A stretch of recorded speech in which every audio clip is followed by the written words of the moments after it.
Hello students, how are you all?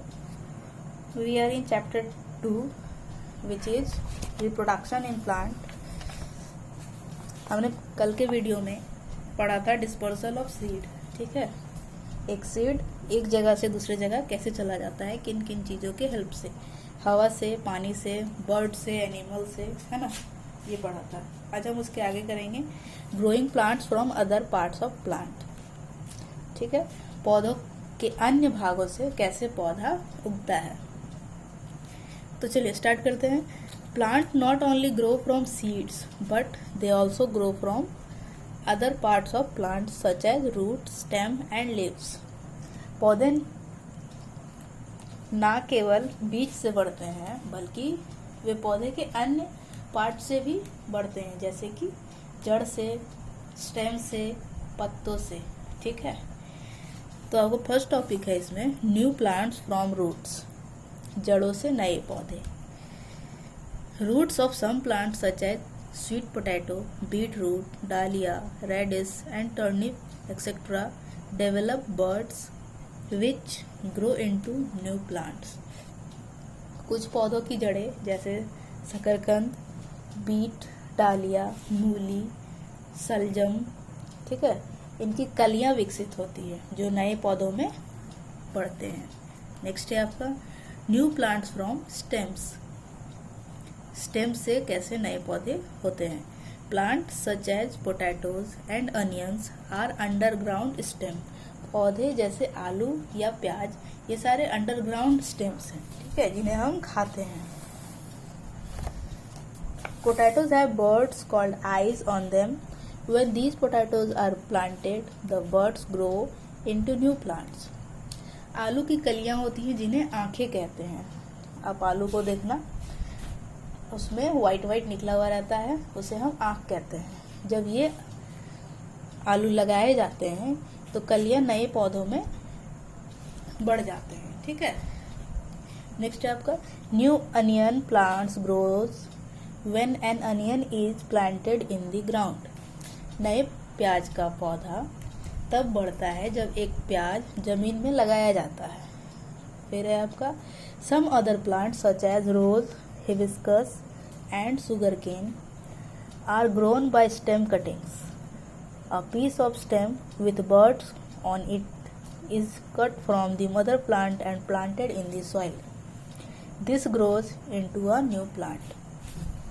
आप देखे होंगे कि कुछ और पौधे हैं जैसे कि गुलाब का हो गया, है ना, उड़हुल का हो गया, गन्ना का हो गया. ये सारे पौधे स्टेम कटिंग, मतलब अगर हम उसके एक डाल को तोड़कर लगा दें तो वो उग जाते हैं. ठीक है,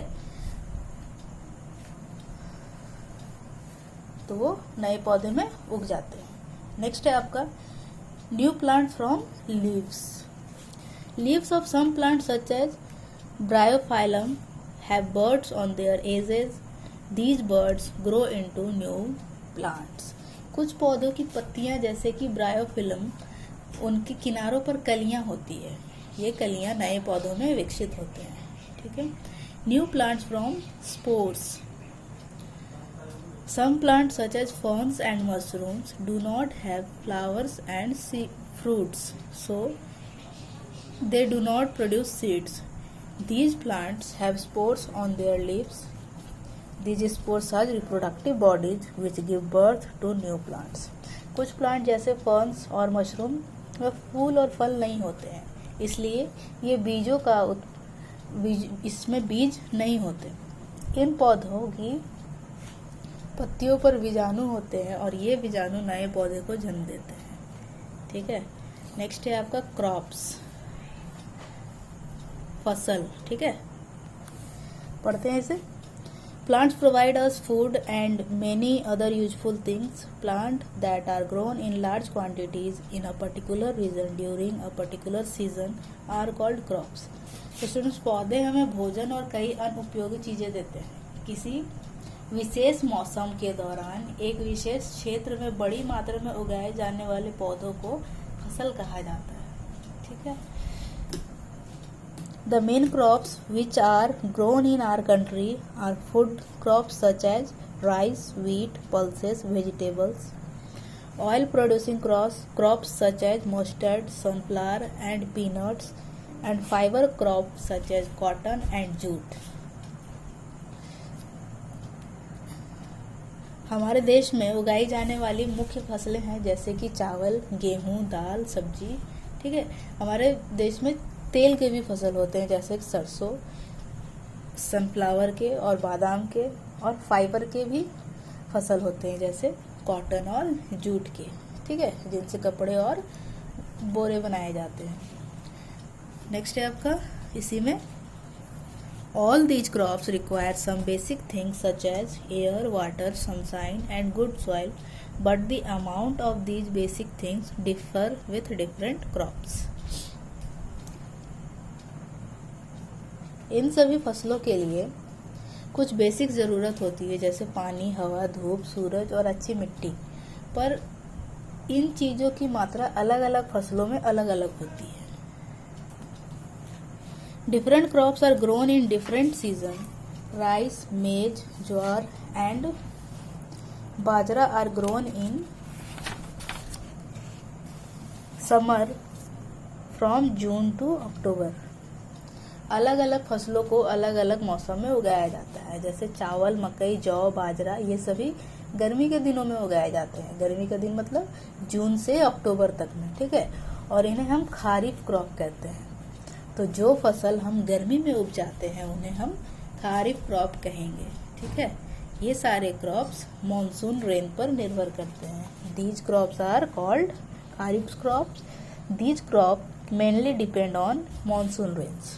चलिए नेक्स्ट है आपका, crops such as wheat, mustard and lentil are grown in winter from November to April. These crops are called rabi crops. These crops do not depend on monsoon rains. तो क्रॉप्स जैसे गेहूं, सरसों, दाल, ये सारे जो हैं वो ठंड में उपजाए जाते हैं। ठंड मतलब नवंबर से अप्रैल तक में। तो इन क्रॉप्स को हम रबी क्रॉप्स कहते हैं। ठीक, और फिर क्या कह सकते हैं कि जो फसल को हम ठंड में उपजाते हैं उन्हें राबी क्रॉप्स कहते हैं। ठीक, ये सारे फसल रेन पर निर्भर नहीं करते हैं। Crops such as tea grow in moist condition. Huge tea plantations are done in hilly areas of Assam and Darjeeling where it rains much. चाय जैसी फसलें नम स्थिति में उगती हैं। ठीक है, असम और दार्जिलिंग के पहाड़ी इलाकों में बहुत ज़्यादा चाय के बागान किए जाते हैं जहाँ बहुत बारिश होती है। Crops such as date palm trees grow in hot conditions. They grow in desert or sandy soil near the sea. खजूर के पेड़ जैसी फसलें गर्म स्थिति में बढ़ती है जो समुद्र के पास मिट्टी वाली बालू वाली मिट्टी के में उगते हैं। ठीक है, तो आज हम यहीं तक करते हैं। आप ये वीडियो देख रहे हो या नहीं देख रहे हो मुझे पता नहीं, तो आप अटेंडेंस लगा दो ज़रा कमेंट बॉक्स पे। ठीक है, अपने नाम के साथ। Thank you.